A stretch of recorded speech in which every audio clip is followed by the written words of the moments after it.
Hey, what's going on guys, Nathan here, welcome back to another video. Today we are going for a very nice country road ride. Also on top of that, we're going to be talking an SD card error. Oh no, we're going to have to stop and sort that one out. I tried to get a front facing camera going. That is a big brain place to park, well done chef. But yeah, so we're going to be talking about how you can get your first motorbike today, all the financial costs you could expect to be covering. We're going to be talking about a good few starter bikes. We're going to be focusing on the CBT side of things today, mainly the 50cc's and 125s. We're just going to take a lovely little country road ride trip, not chip. Hello, big car. Right, let's get into gear one and let's go. I need to check my fuel in a minute because I haven't checked that in a while. But it is a beautiful day. Right now it is a very nice 12 degrees. So we're actually going to go for a really nice country road ride. What does this yellow sign say? Advance warning, Frankfurt, I don't care. Never mind, moving on. Something about a road closure. Yeah, we're going for a nice country road ride and we're going to be discussing what you need to do. So before I get started, if you guys wouldn't mind, please subscribe. It helps my channel out a lot. A lot of you aren't subscribed to watch my videos, so if you do enjoy it, please subscribe. It helps me out and it motivates me to make more content. I am working my hardest to push out 4 videos a week at the moment, but making sure that videos are still of quality. Right, anyway, moving on. So the first thing you're ever going to need, you has Big Smart.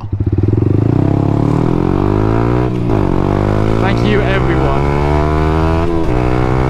for nearly killing me. Why is everyone walking out country roadway anyway? I'll give you some space because I understand. Okay, don't say thank you, but yeah, okay, I need to actually get started. So first thing you're ever going to need is a provisional driving license. You can apply for one. I'm doing this UK side of things, all about England and stuff. I'm not sure how it works in Wales, Northern Ireland, Scotland and all that. But in England, at 15 years and 9 months, you can apply for your provisional license.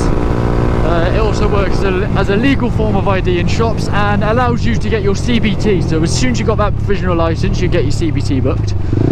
Upon having your CBT booked, all you got to do is attend.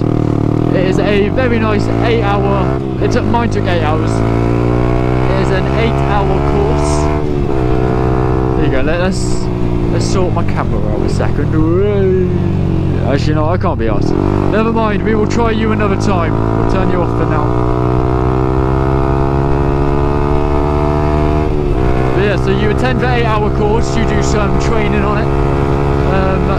And the cost of that first step of just getting the actual permission to ride from the government, so your license costs £30 and your CBT at the moment, because of a high demand, is costing about 160 with bike hire included. Helmets, jacket and gloves aren't included, so for gear you're going to be looking at about 200 quid for a helmet, 300 quid for a jacket, £100 for a decent pair of gloves. For a pair of boots I spent 150. Trousers, I just wear jeans, but you're supposed to wear like Kevlar and stuff, all the fancy shit. So that's the general cost of gear and everything. So make yourself as protected as you can. Protection is the most important thing on a motorbike, and they won't let you take the CBT if you're not in good enough gear. Okay, so once you have your CBT and your license, the next big expenditure, the biggest expenditure is going to be, oh shit, I'm in a bit of a bumpy corner here, it's going to be the motorbike, 100%. So for, you know, this counts for 50cc's, this bit. If you're looking for a 50cc, second hand and brand new prices included, you're going to be looking at between 500 and 4.5 grand. If you go for a new 50 such as the Aprilia RS 50 2021, you're going to be looking at 4,449 I think, or 4,459. Something excessive like that, which isn't worth it when you can go pick up yourself, you know, a Derby GPR 50 for 700 quid. you know, that'll do, you know, the same but double the speed as a 2-stroke. And then for a 125, it's going to be more of a, you know, a daily commuter, a bike that's going to be worth putting money into a bit more if you're going to have it for the full 2 years. You know, well, actually, you'll have it for. Well, I've missed a step here. Since I am including both 125 and 16, you have to be 17 for a 125. So remember that. So when you get your 125, you're going to be having it 17 to 19, which is 2 years. So the investment you want to put into your 125 is going to be a bit bigger than you want in your 50, because the 50 is only going to last for half the time. So pretty much, a 125, I've spent a max of 1,100 on one. Not max, so I spent a minimum of 1,100, and the max I've got on a 125 is 1,800. But that's for second-hand ones. If you're looking at going a bit more premium, actually, correction, the cheapest 125 I bought was a Derby GPR 125, 4-stroke 2016 plate, for 600 quid. No, 400 quid. I put 2 payments to 200 quid in for my mate. It was mint. I could never actually get the bike running, which was the sad thing. So I sold it off as a project for 800 quid. So I made myself a nice bit of profit. And then, you know, for a new 125, you're definitely looking at between, you know, 3.5 grand for the Lexmoto LXR, and for about the YZF 2019 new one to 2021 is 4.5 grand. I mean, getting even bigger than that, I believe it is, I can't remember which bike it is, there's one for 5.5 grand. I think it's for Suzuki. It might be the GSX. No, it might be the Kawasaki 125. Don't quote me on that, I'm not 100% sure, but you're looking at spending between 3.5 grand and 5.5 grand. So that's a lot of money. There are finance options available on a lot of motorbikes. A lot of companies will take you. So there's no need to worry about running out of anything like that, such as money. You can do monthly payments. The bigger the deposit, the more chance you have of getting accepted. So let's say you've now got the license for CVT, the bike, and so far, let's go, say you've bought all brand new. So we'll set 500 aside for gear, that is a good budget. We'll put 200 on CVT depending on location, so that's 700 quid plus the £30 for the license, that's £730. And then you got the bike, let's say you went for a brand new YZF, that's 4,500, equals so far you spent £5,200 on everything. You spent a lot of money. And you haven't even got to the second most expensive part yet, which is the final part you need to do, which is, so you'll need to do a check to make sure your bike has MOT. If not, MOTs are normally about £20. So you get that done, so that might be an extra 20 depending on, you know, your bike's age. If it's still not 3 years old, it doesn't have to have an MOT, such as my bike isn't due until 2022. And then on top of that, you know, you've got your tax, which tax for a motorbike for me has never been more expensive than £20. In fact, it's always been £20 on the dot.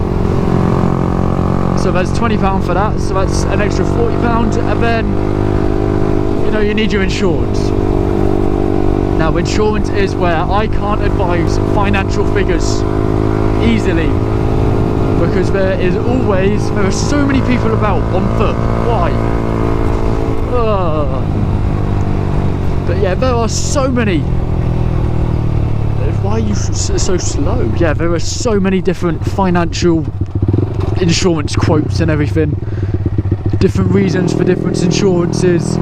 There's 3 different types of insurances. There's third party fire and theft, then comprehensive. Third party is for minimum legally, so you have to at least go for that one. And then the factors that affect your insurance price is literally where you live, your age, the bike, the mileage of the bike, where it's kept, you know, whether you're paying in full or whether you're paying monthly. The APR is massive. My insurance when I first started on my 50 was 350, then my 125 first quote was 850, and then for this one it was 750. And then I'm still running off that 750 quote at the moment, but next year it's only going to be 300 to 200 because of my A2, my A1, which I've already checked. But before I renew this, I will be having my A2 license done. Whoa. Speed. But yeah, so that is pretty much all the things that you need to know about getting your first motorbike. That's all the financial numbers put together. So let's say your insurance round about 1,500 is a reasonable 125 insurance for a first time rider, I'd say. A lot that seems to be a lot of the quotes on trends on the Facebook page, Yamaha, you know, YZF-R125 UK. Seems to be a common figure popping up. I did some research for this video. So altogether, you know, 5,200 plus 1,500 equals 6,700 if my maths are on point today. Don't even try it, man. What are you doing? Piece of knob cheese. Be patient and don't overtake on a junction. Yeah, so that's all you need to know about getting your license and everything, and getting your first foot on the road. I believe I haven't forgotten anything, but you know, adding GoPros and sport exhausts and everything, that's a whole other expense that you've got to worry about. I've been extremely lucky and had help from my dad from the start. He banged out my first 50, and he came in clutch, you know, with everything. And I've got a little surprise for you guys. Hopefully it goes well. So I hear a lot of comments talking about the Lex Moto. This looks fucking busy. Why would you do this? There you go. I'll make sure it's safe. I don't want to end game anyone. I have made contact with Lex Moto on the LXR125. A lot of you guys asked for reviews and opinions and why should I buy a Lex Moto LXR. So I've sent him an email saying, can I please review your bike? You know, here's my YouTube channel, here's what I do. I ride a YZF, I ride a YZF, and I'd like to know how your bike holds up against it. So we'll see what they say. I'm only a small channel, so I'm not really going to be getting far, I know. We'll see how it goes, because you know, at least I'm trying. Suzuki completely aired me, which was rude. They were like, yeah, we're good, but it sounds great. We'll get you in contact with the marketing department and everything. Be in contact soon. That was 2 months ago, and I haven't heard a single thing back, which I think is just a bit rude. But yeah, so that's pretty much all the surprises.